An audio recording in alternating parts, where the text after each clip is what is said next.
Hello guys, welcome to my vlog. So it is about Higatangan Island, but before we start, let me explain the history of this island. Higatangan Island is a part of Naval municipality that is separated by a narrow channel located in northwest tip of Leyte.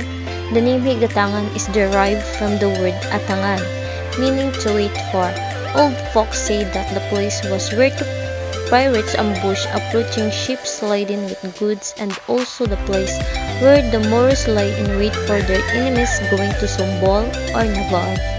The island has several white beaches and bulas with exotic rock formation from the town of Mabini, which was named in memory of Apolinario Mabini.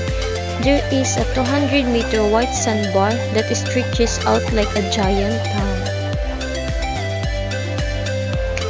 The shifting sandbar during low tide.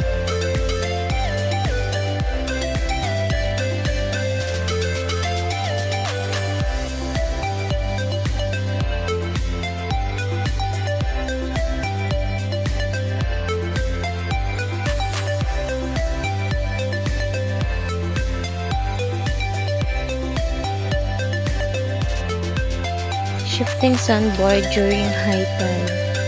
So what to bring in Higatangan Island? Just bring food and water. The activities is fishing, camping, trekking, scuba diving, snorkeling, cliff diving, boating or kayaking, and picnic.